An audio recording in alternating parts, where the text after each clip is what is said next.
3.6 3.6 అంటే సంవత్సరానికి 3,60,000 అంటే నెలకు వస్తా 30,000. ఇది మా డాడ్ మాకు అనుమతించేదానికన్నా చాలా తక్కువ. దీనికే నాతో పోయినా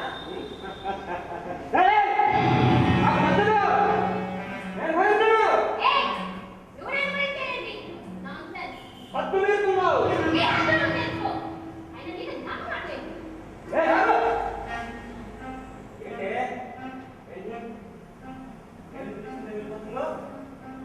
అంటే నేనంటే అందరి లక్ష్యమా?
చాలా తప్పు స్టేట్మెంట్. డ్రెస్ అంటే ఒళ్ళు కప్పుకోవడానికి మాత్రమే కాదు, అలానే అర్థమైన బట్టలు వేసుకుంటాను. అలాంటి చీరల కట్టుకొని చిత్తు పనులు చేసేవాళ్ళు లేదా? మరి వాళ్ళ డ్రెస్ని బట్టి వాళ్ళు మంచి వాళ్ళు అనగలమా? అలాగే మాను బంగారు జరిగి బలైపోతున్న చిట్టి చిట్టి పిల్లలు వేసుకునే డ్రెస్ వాళ్ళు వాళ్ళందరూ తనకు కారణం కాదు. ఇది చాలా తప్పు స్టేట్మెంట్. బాగా చెప్పావమ్మా. అసలు నీలోనే ఒక ఉన్నతనం స్ట్రాంగ్. ఏ విషయంలో అయినా నాకు అంతగా ఉంటుంది. అమ్మా ఐ లవ్ యూ మా అని అమ్మ నవ్విందండి. ఏదైనా పండుగ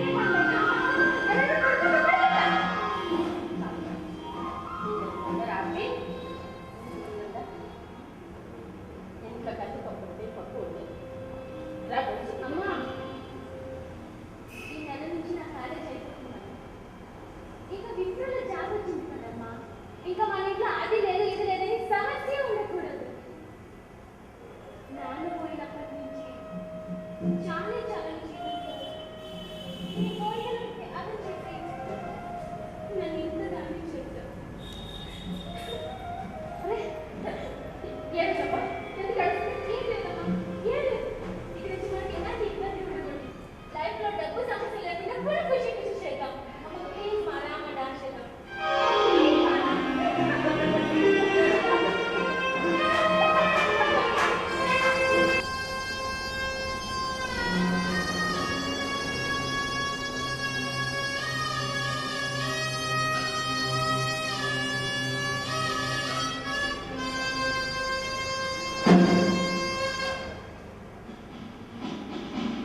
కత్తి అంటే ఇదే మాలాయం అన్నమాట. కత్తి ఉంది, శవం ఉంది, మరి ముద్ద ఎవరు? ఎవరిగా చెప్పారు సార్? ఇంటికి రావట అన్నింటికి నువ్వే సమాధానం చెప్తున్నావు. నీ పేరేంటి? నేను ఇదే క్లాస్ చదువుకుంటున్నాను సార్. మరి చెప్పింది ఇవ్వండి సార్. కరెక్ట్. ముద్ద ఎవరో కూడా తెలిసిపోయింది. గుడ్. మీరు స్టూడెంట్స్ కాబట్టి నిజం నిర్భయంగా చెప్పారు. అన్న ఆధారాన్ని క్రేజీ వాళ్ళు వారసు. సరే పని చేస్తారా? నేనేంటి సార్ ఈ క్లాస్ అందరం ఇస్తారు.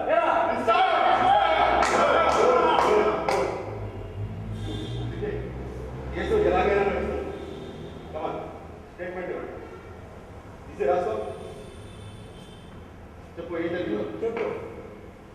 వచ్చి ఫస్ట్ బెంచ్లో కూర్చుంది సార్. ఇంతలో తివారి వచ్చి తన కొట్లో ఉన్న కత్తిని చెప్పేసాడు సార్ మాటలు.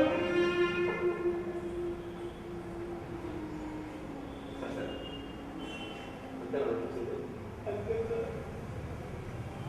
ఈ విషయం రేపు పొద్దున్న కోర్టులో సాక్షిగా చెప్పాలి.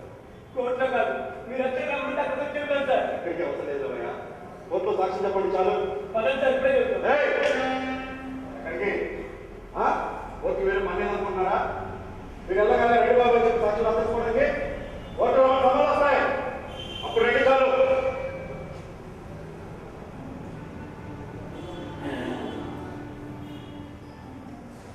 అమ్మా బాబు చదువుకోండి అని చెప్పి కాలేజీలు పంపించడం, నీకు లవ్వులు గొప్పలు యాసిడ్ క్లాసులు చూడాలి.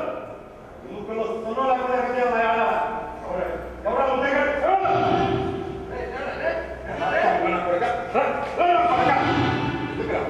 ఎందుకు బంగారం అవసరం చెప్తావు? ఎందుకు నరికితే నొప్పాల కొడుకో తెలియాలి.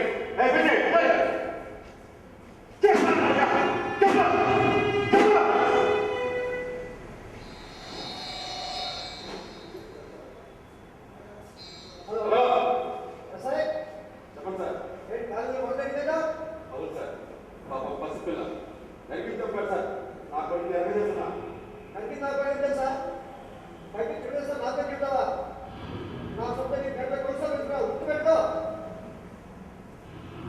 తెలియదు సార్, తెలియక పొరపాటు జరిగిపోయింది.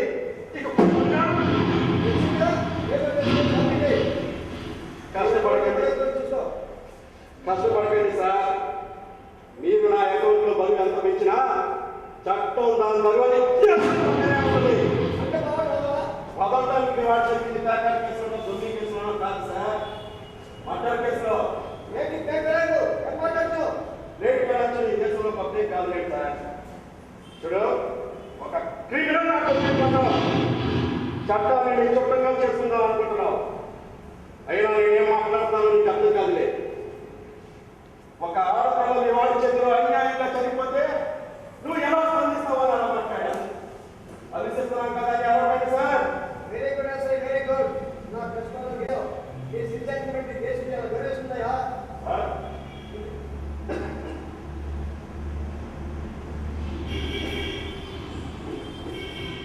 వద్దామనుకుంటే నీ ఇష్టం, రావచ్చు.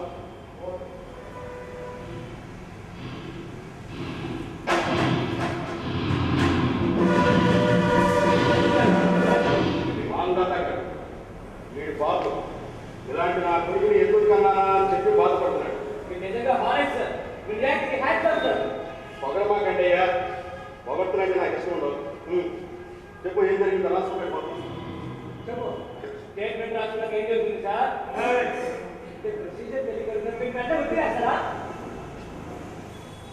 చూడు, నువ్వు ఇక్కడ చెప్పిన విషయాలు రేపు పొద్దున్న కోర్టులో సాక్షిగా చెప్తే అలాగే చెప్పింది. రేపు అంటే లేనావయ్యా, రేపు అంటే జనరల్గా వారాలు నెలలు సంస్కారం కూడా పడుతుంది కదా సార్. బ్రేక్ కమాన్ స్టేట్మెంట్.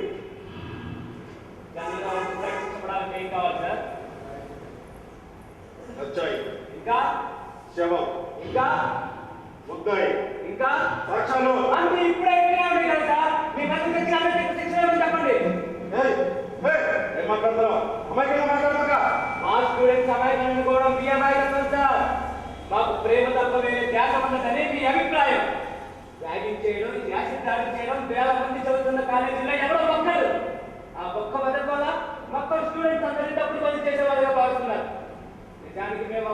కాదు సార్. నువ్వు నేను కలిస్తే మనం కలిస్తే జనం చైతన్య ప్రబంధనం. వెంకట్లు తెలిస్తే అవినీతి పునాదులు కదలిపోతాయి. నేను రమ్మండి. మారం చేయకండి అయ్యా.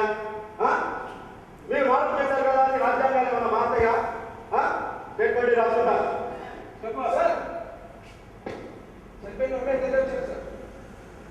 కన్న తల్లయ్యా. ఆవిడ శవం చూస్తే ఏడుస్తుంది, ఆవిడ చూస్తే నాకు ఏడిపోతుంది. తెలుసుకోండి సార్. ఓ ఐడెంటిఫికేషన్ చేయాలి కదా. సరే రమ్మని చెప్పు. మీరందరూ పెట్టండి. ఇది పంపించాలి.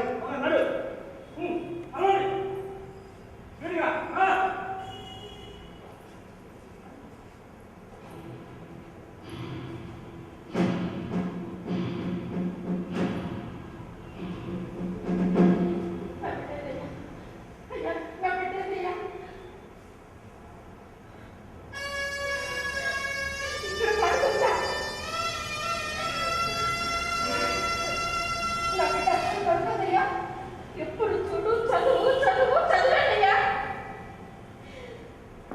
సాయంత్రం ఏం చూసి తీసుకురాను, ద్రాక్ష చూసి తీసుకురావా అంటే ఉత్తమా అది ఎర్రగా రక్తంలా ఉంటుంది. ఆ రక్తం నాకు పైగా ఉంది. ఇప్పుడు చూడు ఒళ్ళంతా రక్తం. నా బిడ్డకి ఇష్టం ఉండదు.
ఎలా అయితే నాయకులతో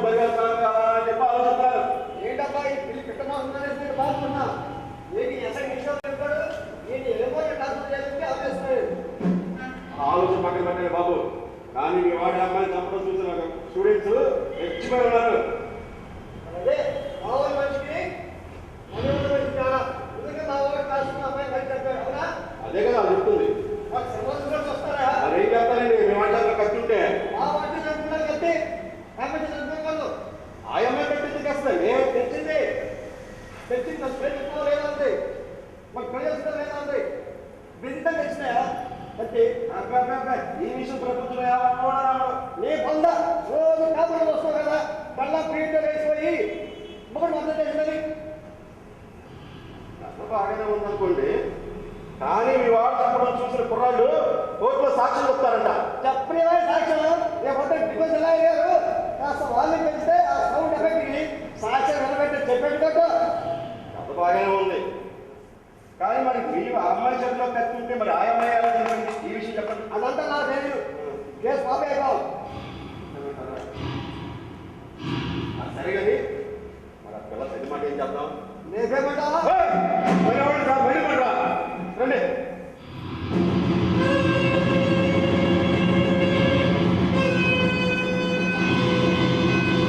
బుద్ధి రాలేదు. మా అమ్మ నాకు చెప్పిందా నా తోటి విద్యార్థులకు నన్ను సమస్య కావాల్సి ఈ గొడవలే మా అమ్మ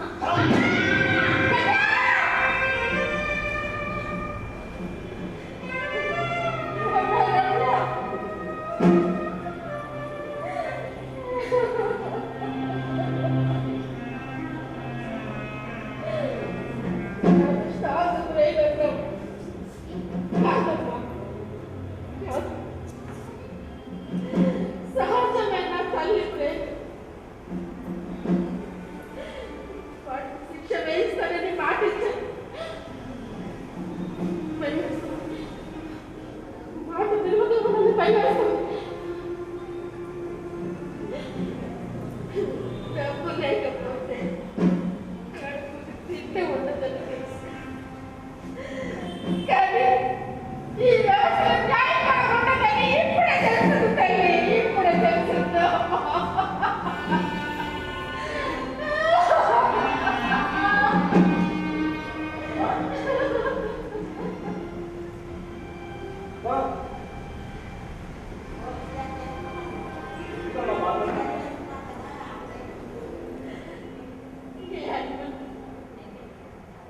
నా బిడ్డ ప్రేమించింది, తన విలాసాల కోసం దివాళి గడుపు పాడుకుందా, అదే కథ తీసుకుని వెళ్ళి నన్ను పెళ్లి చేసుకోమని నేను ఆత్మహత్య చేసుకుని కష్టపడను, కానీ తప్పుడు చచ్చిపోయిందా. ఏమిటో ఈ కవితలు నా బిడ్డ చనిపోయినప్పుడు కూడా నేను ఎంత బాధపడ్డాను. నిందలతో నా బిడ్డ మాట ప్రాణాలతో న్యాయం చెప్పబడి చలిగట్ట పాడుకుందా. అదేనమ్మా నాకు బాధగా ఉంది. ఈ సమాజంలో మన ప్రత్యేకత అని అసహ్యం వేస్తుందమ్మా. ఒక క్రిమినల్ని కాపాడడానికి ఇన్ని నిందలు చెడిపోయిన ఇంటి మీద వేస్తుంటే అది కోర్టులు, అసలు కోర్టు అంటేనే కోర్టు నమ్మకం ఉండాలి.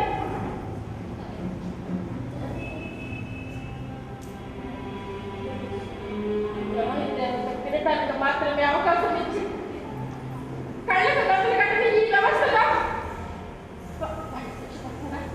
శిక్ష పడుతున్నా రంగా చెడిపోయి ఇప్పటికి 4 ఏళ్ళు వచ్చింది.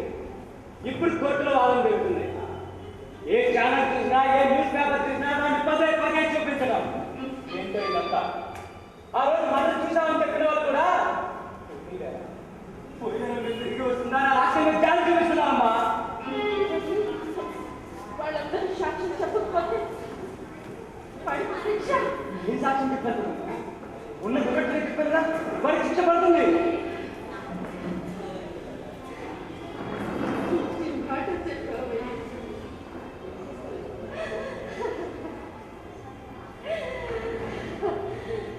వాడికి శిక్ష పడుతుందన్న మాట విన్నప్పుడే ఒంటరి ఆనందం నా బిడ్డ ఆత్మకు శాంతి. అలా జరగకపోతే ఇంకా న్యాయానికి నిరకరించిందమ్మా. విలువ. నా బిడ్డ చదువుకోవడానికి విద్యాలయానికి వెళ్ళిందని చెప్పబడింది. పలక ఉండాల్సిన చోట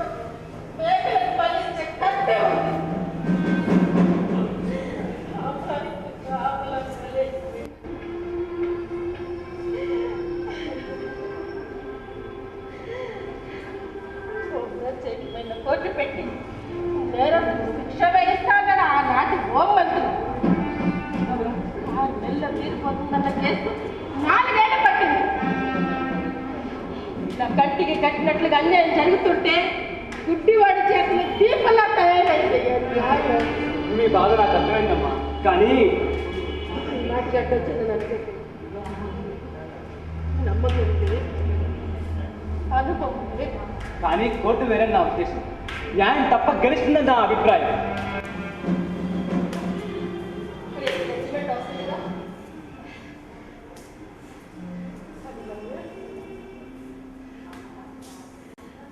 సింగపూర్లో జాబ్ చేస్తూ షాప్ చెప్పడానికి వచ్చావా? బాధ్యత.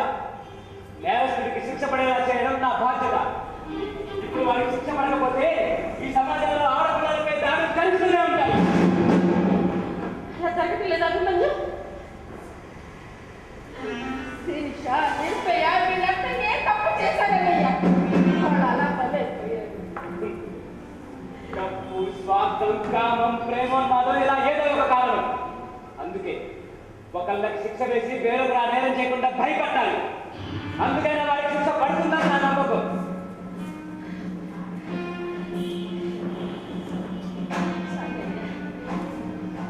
చల్లగా ఉంది.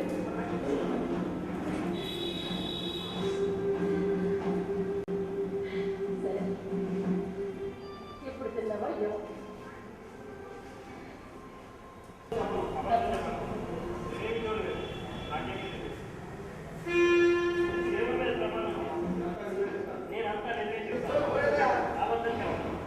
ఎన్నాళ్ళు టోపీ అటువంటి ఒళ్ళు బట్టి నా పొరలు తెలియలేదు కానీ ఇది మామూలు పొర కాదండి.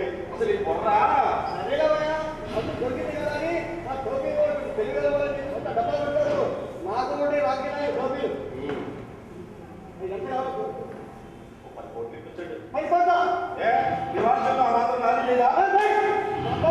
అందరికి కాదు మరి కాబట్టి తీసుకో. అంత ఆశ్రయం లేండి, మరి ఇప్పించండి చాలు. సరే ఇంటికి జడ్జి గారు నోడిగంట కేసు కొట్టేసాము 2 లక్షలు ఆ చేయమంటే నేను ట్రాన్స్ఫర్ చేస్తానయ్యా. ఏంటా ఇంకా డబ్బా? కాదనుకో. చూడండి, మీకు ఇది మొదటి కేసు, మరి నాకు ఇన్ని కొత్త స్పాట్ మాట్లాడుతున్నాము ఫోన్ చేస్తాను నీకే తెలుసు. సర్లేనండి. చూడండి, మీ వాడు ఆ మటం చేయలేదు అని చెప్పి కుర్రాడు సాక్ష్యం చెప్పకుండా తారుమారు చేశారు. కానీ అందులో ఈ కరోనా కొడుకులు ఆవేశవంతులే కాదండి, నిజాయితీ పనులు కూడా. ఎందుకంటే ఇవి కాలేజీ రోజులు, happy days, life is beautiful. కానీ కొన్నాళ్ళు పోయిన తర్వాత సమాజంలో కడిగి పెడతారు. అంటే మీ రాజకీయ నాయకులకి ఎందుకు వస్తారన్నమాట. ఇంకేముంది, ఉద్యోగాలు వేట. కొన్ని ఉద్యోగాలు వచ్చినాయి అనుకోండి, టార్గెట్లు పూర్తి చేసి ఉద్యోగాలు నిలబెట్టుకుని హడావిడి. ఇక పెళ్ళి, పిల్లలు, సంసారం అనే వైకుంఠపల్లిలోకి ఎంటర్ అయిపోతారు. ఇక్కడే పావులు ఉంటాయి, పిచ్చుల్లో ఉంటాయి. కరెక్ట్గా ఈ సమయం చూసి సెంటిమెంట్ ప్లే చేస్తాను.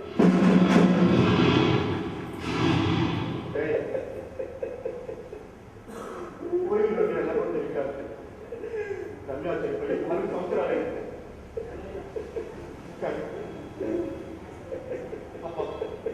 తివారీ గారిని చూడండి రా, వాడు మీ స్నేహితుడేగా, చేసిన తప్పుకి ఎలా పశ్చాత్తాపడుతున్నాడో చూడండి రా, కుమిలిపోతున్నాడా అని బాధార్చండి రా. రే ఎవరా నీ బాధని పెడుతూ చెప్పు. నేను దగ్గరగా తప్పలేదురా. కన్యానండి కాలేజీలో ఉన్న పెద్ద హీరోనా నిన్ను అందరి ముందు చీటింగ్ చేస్తాను అందరా. నన్నే ఉండో పర్లేదురా. మీ నాన్న కుంటాడు గుట్టాడు అందరా. మీరు తెలుసు కదా మా నాన్న అంటే నాకు అంత ఇష్టం. ఏదో ఆవేశంలో కత్తి తీసుకెళ్ళాను రా బెదిరిద్దామని. కానీ నిజంగానే కత్తి తగిలి చెడిపోయింది రా రమ్య. రమ్య క్షమించు రమ్య.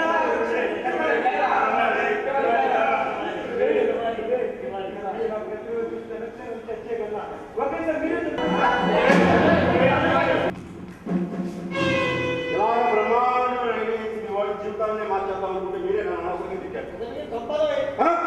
అన్ని కౌంట్ చేస్తారా? మీరేం చేశారండి బాబు?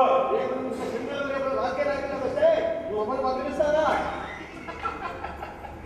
ఇది పొగిడే పొగిలో తిట్టినట్టుగానే ఉంటుంది. అయినా పర్లేదులే, డబ్బులు ఇస్తారుగా.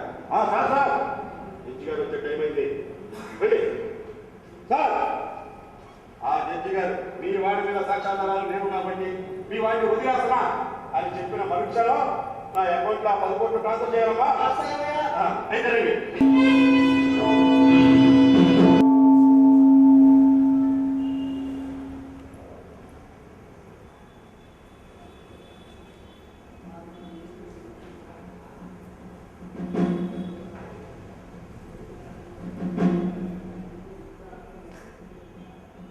ఈ కేసులో వాదోపవాదాలు విన్న పిదప కుమారి రమ్య హత్య కేసులో నిందితుడు శివానే ముద్దాయి అని, అతడు ఆమెను క్లాస్ రూమ్లోనే కత్తితో నరికి చంపాడని అభియోగం చేయడం జరిగింది.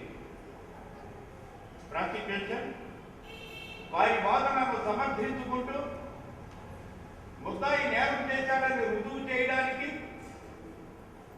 మొత్తం 68 మంది సాక్షులను కోర్టులో ప్రవేశపెట్టడం జరిగింది.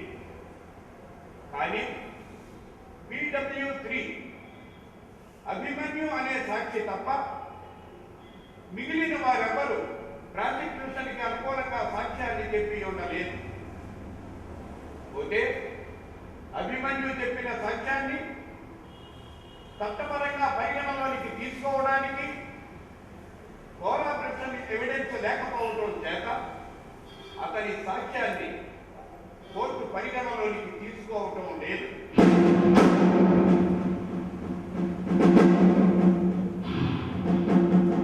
సాక్ష్యాలు లేకపోయినా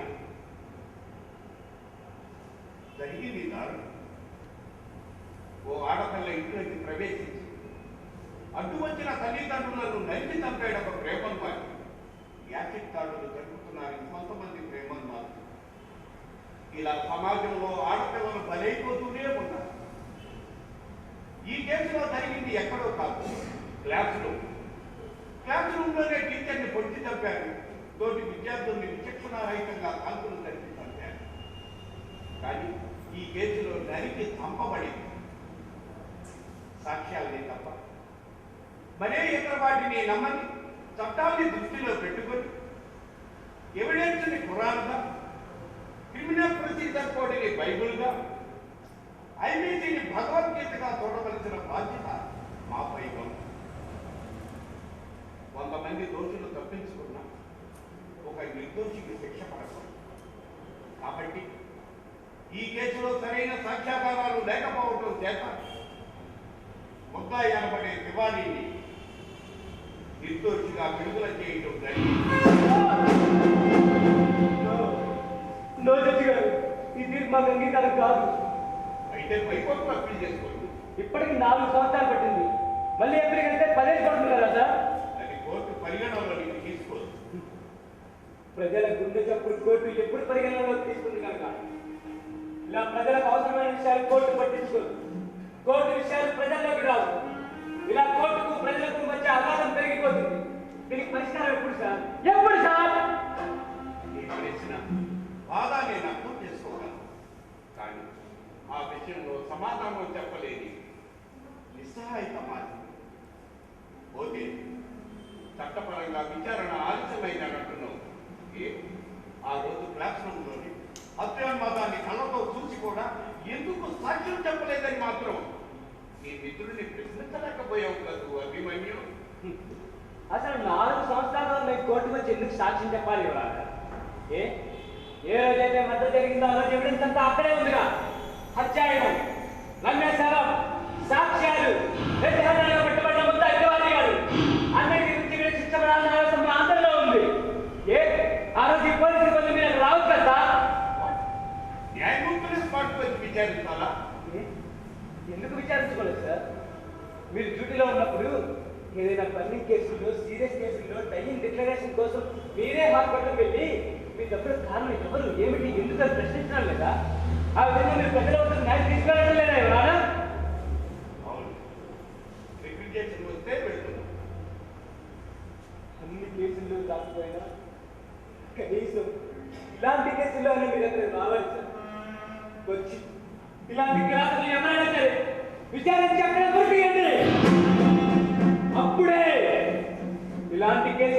ఉన్మాదత్వాన్ని చూపించడానికి వెన్నులో వణుకు పడుతుంది. అప్పుడైనా ఇలాంటి అబద్ధ పలులు ఆగుతాయి, ఇలాంటి తల్లులకు కలుపు కొందరు ఆగుతాయి. రండి సార్, రండి సార్. ఇది ఆవేశమే, ఆలోచిస్తే నెమ్మది. కానీ ఆ మార్పు తప్పసభల్లోంచి రావాల్సింది. అటువంటి మార్పే కనుక జరిగింది సంతోషించే వాటిలో నేను మొదటివాడిగా ఉంటాను.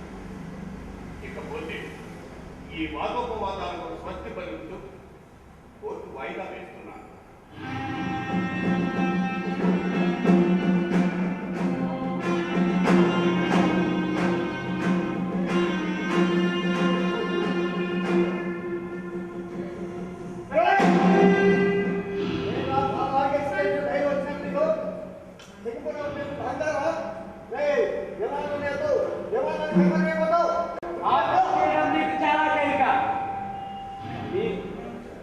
కొడుకు చేతిలో చనిపోయిన రమ్యం తిరిగి తీసుకురాగలవా? అంతెందుకు నీ కొడుకు ప్రశ్నలు మార్పు చేయగలవా?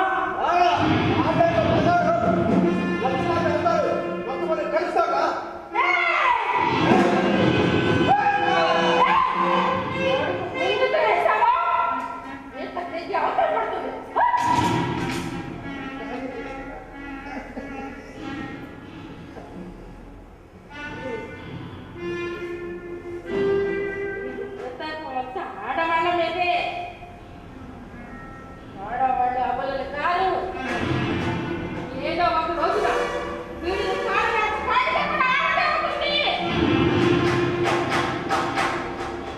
పాపిష్టని అమ్మ చంపితేనేనా దసరా వచ్చింది? పాపిష్టాన్ని సత్యభామ చంపితేనేనా దీపావళి వచ్చింది? ఈ రోజు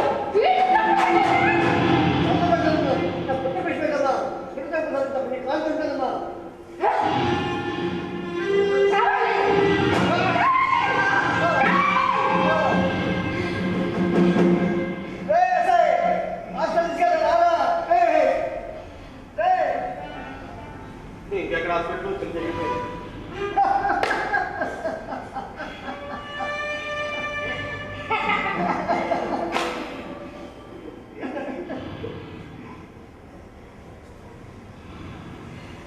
ఎవరు చేశారు ఈ హత్య?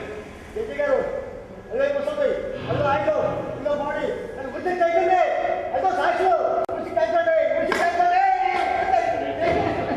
దయచేసి అతన్ని పక్కకు తీసుకెళ్ళండి.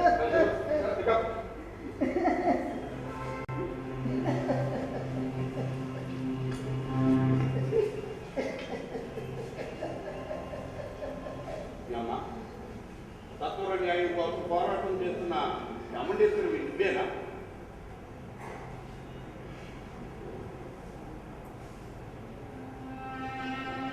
మరి నీవే ఇలా చట్టాన్ని చేతులకు తీసుకుంటూ తప్పనిపించలేదా? చనిపోయి 4 సంవత్సరాలు కోర్టులో న్యాయం జరుగుతుంది. 4 ఏళ్ళుగా న్యాయం దొరకలేదు. అందుకే నేను వీడికి శిక్ష వేశాను. మరి దానికి ఒక శిక్ష ఉంది, అది మరి నీకు తెలవదా?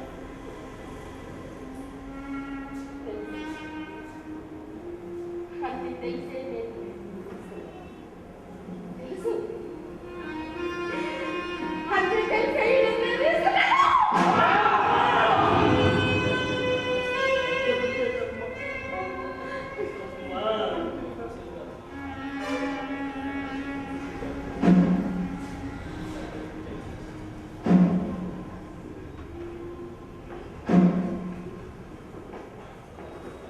చాముండేశ్వరి చెప్పింది అక్షరం. సమాజం ఆడపిల్లలకు బ్రతికే హక్కు కోసం చేస్తున్న పోరాటం పౌరుడిగా నాకు బాధ్యత. ఎప్పుడో 1860లో రాసిన పేనల్ కోడ్, 1872లో రాసిన ఇండియన్ అమెండ్మెంట్ యాక్ట్, 1973లో రాయబడిన కోడ్ ఆఫ్ క్రిమినల్ ప్రొసీజర్లు ఇప్పటికీ అమల్లోనే ఉన్నాయి. సామాజిక పరిస్థితులు ఎన్ని మార్పులు వస్తున్నా, ఎన్ని ఎమెండ్మెంట్లు చూస్తున్నా, ఎన్ని నిర్భయ చట్టాలు వస్తున్నా ఇటువంటి సంఘటనలు చోటు చేసుకుంటూనే ఉన్నాయి. సాక్షిని చదువుకొని తీర్పులు చెప్పవలసిన పరిస్థితులు ఉత్పన్నమవుతున్నాయి. భారతదేశ పౌరుడిగా నా జడ్జి పదవికి రాజీనామా చేస్తూ చట్టసభ నుంచి సత్వర న్యాయం అమలు కావాలని కోరుకుంటూ చాముండేశ్వరి చేస్తున్న సత్వర న్యాయ పోరాటంలో నేను ఒక సమితిలో ఉంటున్నానని ప్రమాణం చేస్తున్నాను.